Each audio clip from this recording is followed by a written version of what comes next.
Lipton Tea and Lipton Soup present Inner Sanctum Mysteries.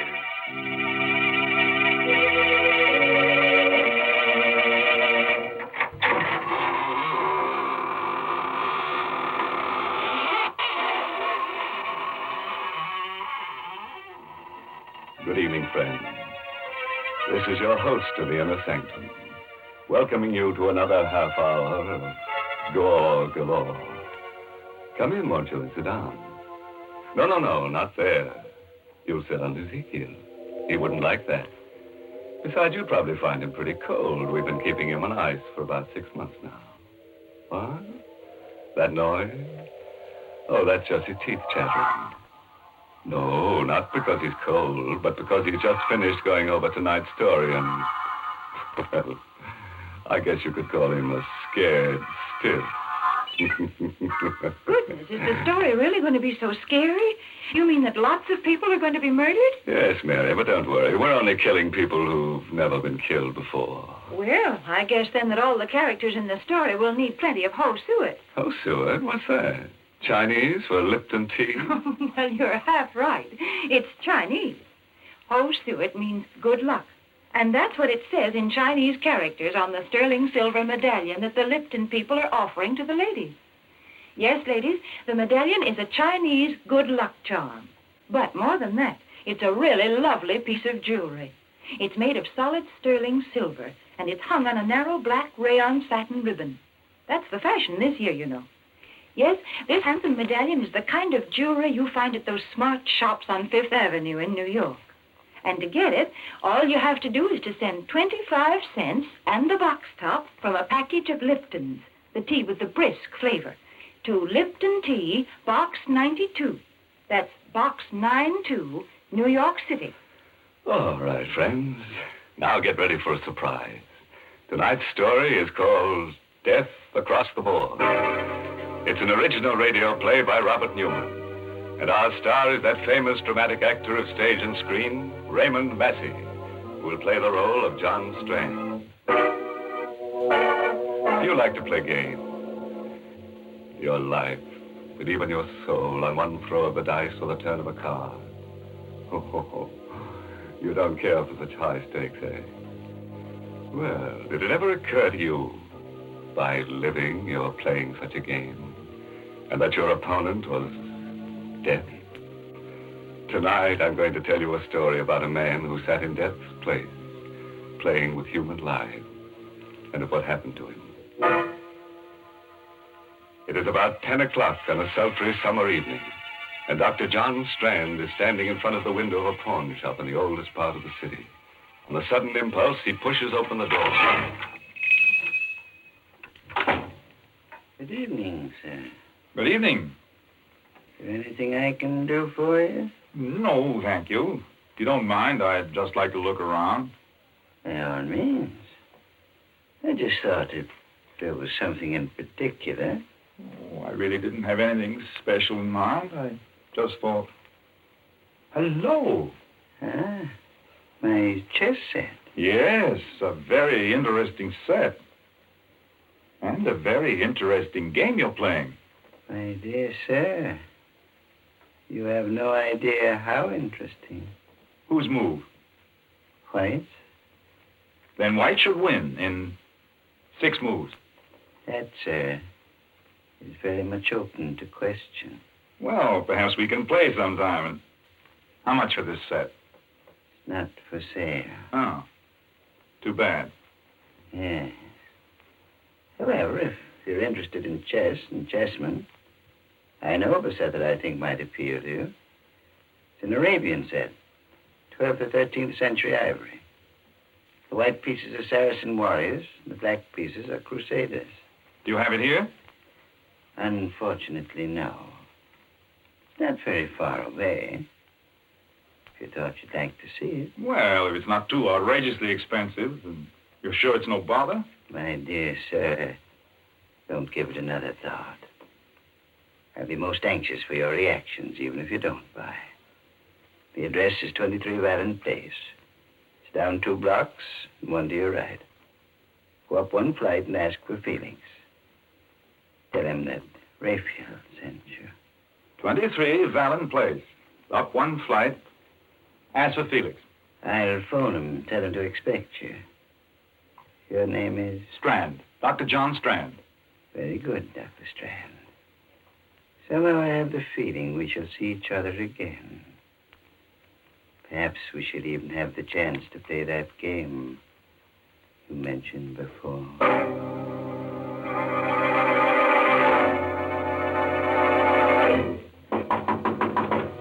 Who's that? Who's there? Felix? I said, who's there? My name's Strand. Rayfield sent me over here. He said he'd phone you and... Just a second. How do you do? I hope I'm not disturbing you. Okay, come on in. And stick 'em up. What? I'm afraid there must be some mistake. Sure is, Bub, and you made it, thinking you could come here and take me this way. What? This is I ridiculous. said stick 'em up. Keep 'em up, or I'll let you have it right now. What for? Because I said so, that's what's for. Let go of me. Let go. You drop that gun, or drop it, do you hear it? Where is it? Where's it? Sure let you have it right away. Oh. Okay. Now get up and tell me what this is all about. I said get up and... Felix. Dead. He's dead.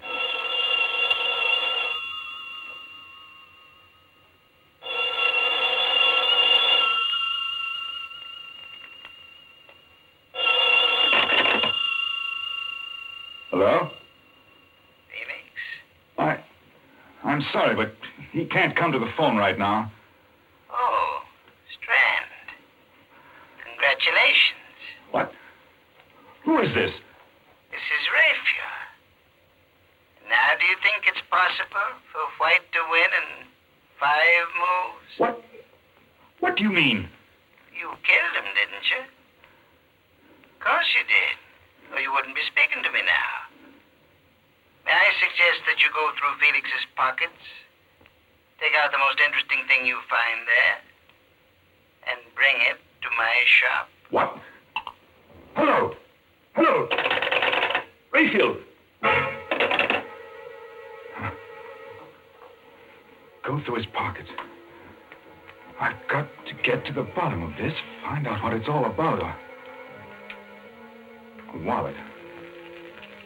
Keys. And a chessman. A black rook. All right, Mr. Rayfield. I think perhaps I'll take you up on that. I will go back to your shop.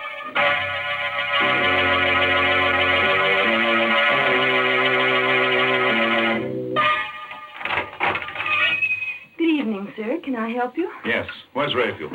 Oh, I'm sorry. He's not in right now, but are you Dr. Strand? I am. I'm Alice Hines. He must have been expecting you. He asked me to give you this. What is it? I don't know, but Another chessman. A white knight. Oh, yes. Mr. Rayfield is quite a chess player. He's more than that. He's a murderer. What? What do you mean?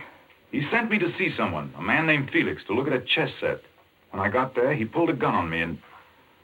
Well, when I tried to get it away from him, it went off and killed him. Oh, no. Don't look so surprised and innocent. You work for him. You must know what it's all about. There must be some mistake, some horrible mistake. A mistake, eh? Then why did he phone Felix's while I was there? How did he know he'd been killed? Why did he laugh about it?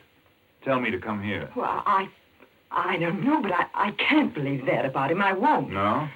Well, we'll see what the police have to say about it. Where's the phone? Back there. But if you're serious about it, you don't have to bother calling them. Riley just went past here a few minutes ago.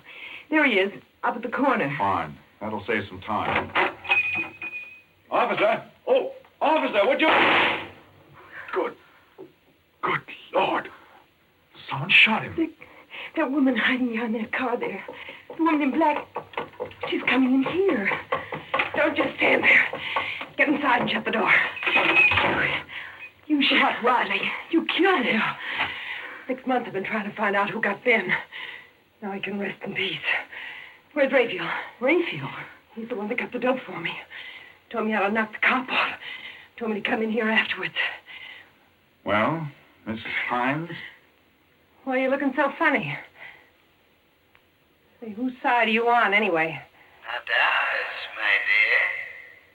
Not ours. Well, that's it.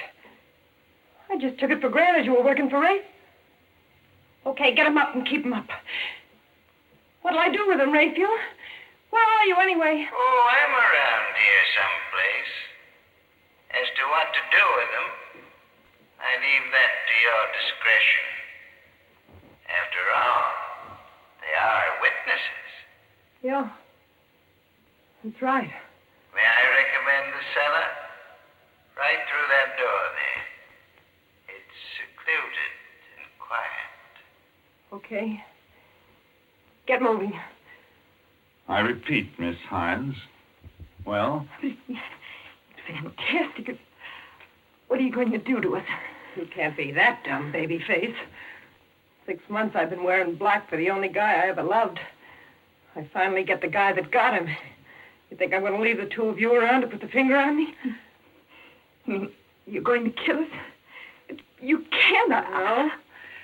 Seems to me I did a pretty neat job on that flatfoot. After all, they can't burn you more than once. Okay, open that door and go on down. Allow me, madam. Never mind, wise guy. You go down first, then Babyface. It's not very good manners. No, I'm not going to let you do it. Give me that gun, don't you fool! Let it go! Down after it. And hurry. Watch while I get the gun. I didn't mean to do it. I was just trying to get the gun, but she tripped. She fell. It's Strand. Why is she lying there so funny? Her head. Let's see. Her neck's broken. She's dead. Oh, no. That means I killed her. Not any more than it means I killed Felix. Look. There, lying next to her. Isn't that another chess piece? The Black Queen. Why, he gave me one just like that when I first came to work for him. Only it was a white one. What? Black Queen, White Queen, White Knight, and... No. It's impossible. And still... You thought of something. It's too incredible. But I've had a certain nightmare vision that... Come on. We're going to the police. Maybe it's our move now.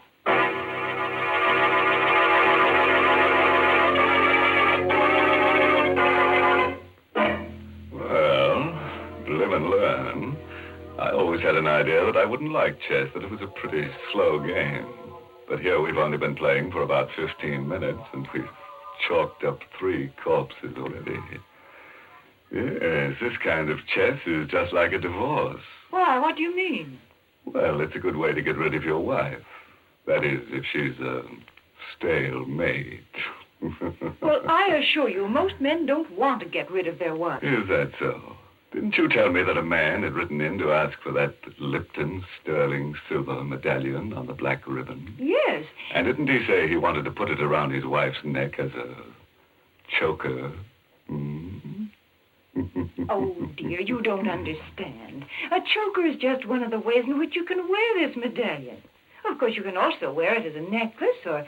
Well, here's what one of our listeners says she does. I put the medallion on my charm bracelet. I just took it off the narrow black rayon satin ribbon on which it's hung and then slipped it on my bracelet. The medallion was just the right size. Yes, ladies, and no matter how you wear it, the medallion is really a smart piece of jewelry. It's made of solid sterling silver, and it's about 1 inch in diameter. So send for your medallion tonight. The Lipton people are making it easy for you to own one. Just send 25 cents and the box top from a package of Liptons, the tea with the brisk flavor, to Lipton Tea, Box 92. That's Box 92, New York City. It's better right now, friends, while your hands are still steady enough to address the envelope. Well, let's go back to our game of chess. And our star, Raymond Massey, who's playing the role of John Strand. It's about a half hour later now. Dr. Strand and Alice Hines are sitting in a bare, quiet room, the chief's office at police headquarters. For the past 10 minutes, Strand has been talking steadily, describing everything that has happened. So you each bumped someone off, eh? And you come to give yourselves up. We certainly did not come here to give ourselves up, Chief. I told you that in both cases it was self-defense. We're here because there's a madman loose, a homicidal maniac. It just came to me a little while ago. There was something strangely familiar about this Raphael, and... Did you ever hear of Raphael Norbert? No. He was one of the greatest chess players the world has ever known. About 5 years ago, he disappeared. Well, he's playing another chess game now. The maddest game that ever was. Is there a map of the city around? Right there on the wall. Let's see. Now, here's Raphael's shop. And yes, this would be it. This section of the city here, 8 blocks each way. This is his chessboard. And human beings, people like Alice and I, are his chessmen. What? John. I know it sounds fantastic, but I think it's true. When he sent me to Felix's, he told me to go down 2 blocks and 1 to the right. That's the move of the night. In other words, he had cast me as one of the white knights in his crazy game. Alice was the white queen. He himself was the black king, and so on. He just lined up all these people. Said, you play this piece, you play that, No. and... That was the beauty of the game. The fascinating, exciting part to him. No one knew that they were playing in it, but he.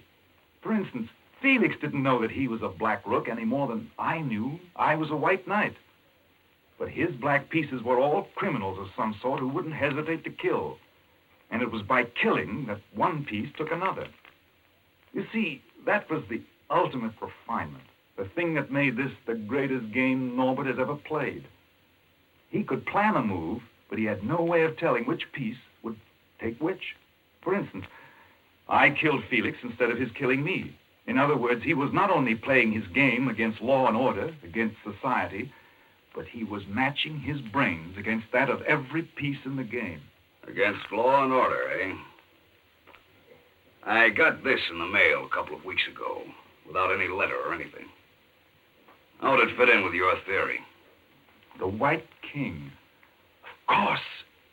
He's cast you in the role of the White King. In other words, he's playing this game principally against you. Now do you believe us, Mr. Adams? Do you? I don't know. It's possible, I suppose. We've been having a funny kind of crime wave lately, killings without any apparent... Excuse me. Hello? Hello, Chief. Valenti speaking. I'm down at the corner of 3rd and Sycamore, and there's something kind of screwy going on. Hello? Hello? Valenti? What's the matter? One of our detectives calling from 3rd and Sycamore. Said there was something screwy on, and then, well, sounded like somebody got him. I'll make sure about this before you answer, but would this be part of what you were talking about? Let's look at the map again. 3rd and Sycamore. That would be in the area that's Raphael's chessboard. Yes, I think it is. Okay, come on. We're going down there.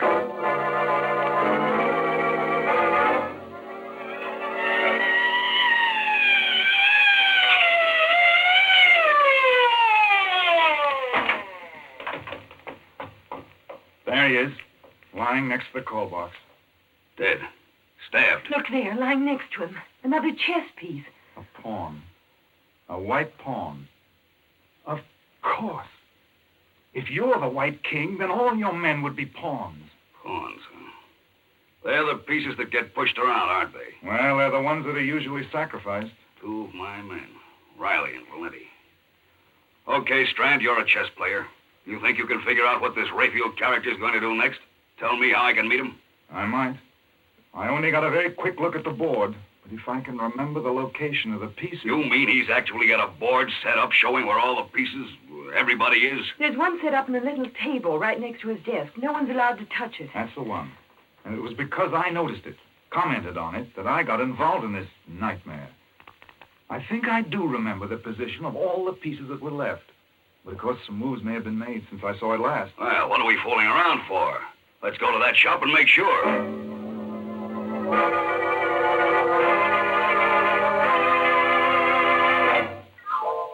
All dark. Doesn't look as if anyone's in the store. Locked, all right. You got a key, haven't you, Alice? No, Raphael never gave me one. He always locked up himself. Well, what do we do? 2 of my men killed, and you ask me something like that. Look out. Okay. Where's the light? Right here. There's the chessboard over there. I know. Let's take a look at it. This all there is to the place? Except for the cellar. Oh, she must still be down there. That woman in We'll black. go down there later. Well, Strand, Well, at the moment, Black seems to have the edge on us. Several moves have been made, and we've lost several pieces. But we still got a the fair devil's chance. winning that game. Where's this Raphael guy, the Black King? What's he going to do next? Just give me another minute or two, will you? The Black King is still in his own square, which would seem to mean that Raphael was still here someplace. The thing is, I'm not sure whose move it is now. You're right, Strand. I am still here. And it's my move. What in thunder? It's him speaking over some kind of loudspeaker system, maybe from the cellar. From the cellar, huh? Well, I'm going to...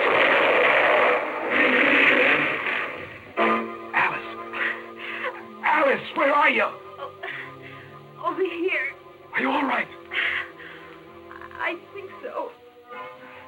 What was it? What happened? He must have had the place mined or set a booby trap, and when Adams went to open the cellar door, he... Where is Adams? What? I'm not sure, but I think he's over there. I must have some matches someplace. Here. Under that beam. There. Help me lift it off. Adams! Adams! Is he... No, but he's pretty badly hurt. Just let me get a few tourniquets tied on him, and we better get him to a hospital.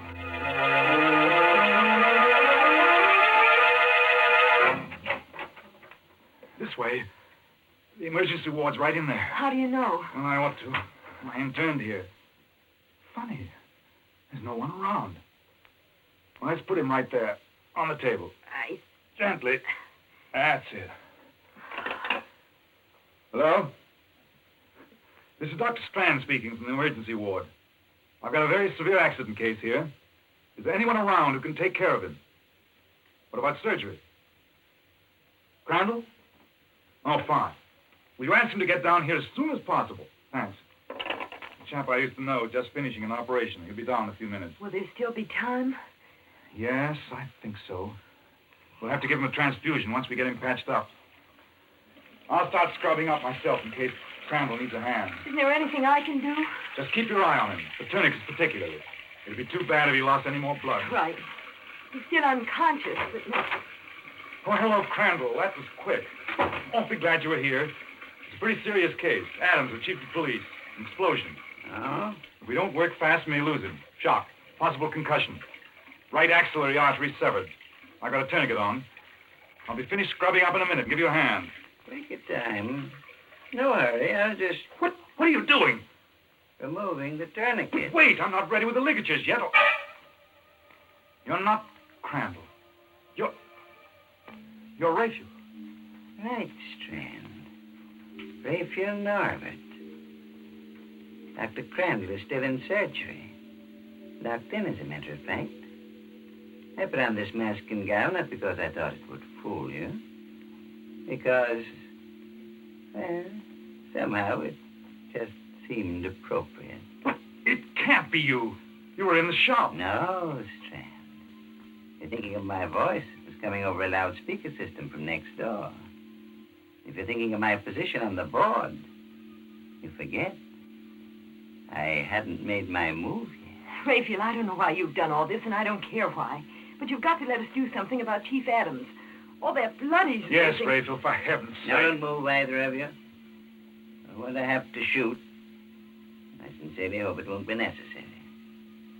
After all, when the chief of police dies, the game will be over. And a most interesting game it's been. But haven't there been enough deaths? You're very sentimental, my dear. I'm afraid you never would make a good chess player. Pieces have been taken, that's all. Raphael, suppose we just give up. Say you've won. That's right, Raphael. We'll cede you the game, but let me do something about Adams. There's still time. I've got everything ready here. All the instruments. No, Strand. This is one game I won't have ceded. But I insist on having played out to the last move. If that's the way you want it. All right. If I'm not mistaken, it's my move now. My eyes! I can't see. The formaldehyde won't help them any. Here's his gun, Alice. Watch him while I get these tourniquets back on Adams. Do you think you can still see? Yes. His pulse is weak, but I think we can still save him. With my eyes. As for you, Raphael, you made one bad mistake. You forgot that 3 of us came to your shop. The White King, White Queen, and White Knight. That would put you in check. Well, Strand, I felicitate and congratulate you. If I'm to lose, I prefer to lose in my own way. Watch it! Oh, he went through the window. There's a railroad underpass right outside. A drop of about 60 feet. I think that's game, match, and tournament.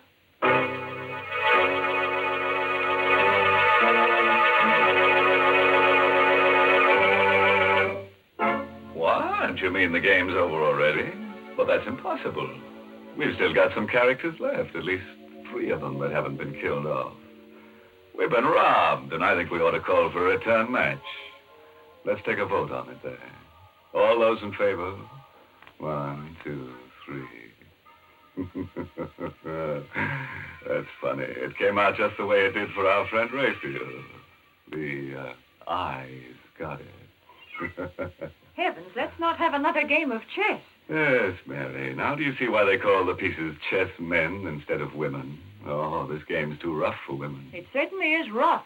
Oh, do you feel worn out and tired? Why don't you rest a while? Then you can slip into something comfortable, like a winding sheet. And if you want to be really fancy, you can put on your sterling silver medallion. What? You have no medallion?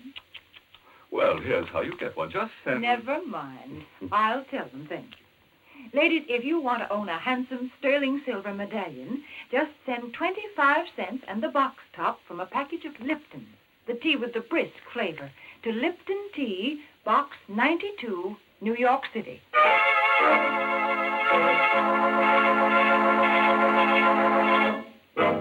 Before I say goodnight, a word of advice. If you should ever get into a chess game with a stranger and you happen to notice that he's got a meat axe on his lap, don't get up and run. Just make sure that there's someone else around to help pick up the pieces. Oh, by the way, this month's Inner Sanctum Mystery novel is Lay That Pistol Down by Richard Powell. And oh yes, let me tell you about next week's Inner Sanctum story. Directed by Himan Brown and brought to you by Lipton Tea and Lipton Soup. Next week's story is about a picture that kills everyone who owns it. It's a masterpiece of murder. Yes, just as soon as a man hangs up his picture, vice versa happens. The picture hangs him. And now it's time to close the squeaking door until next Tuesday. So, good night. Pleasant dreams.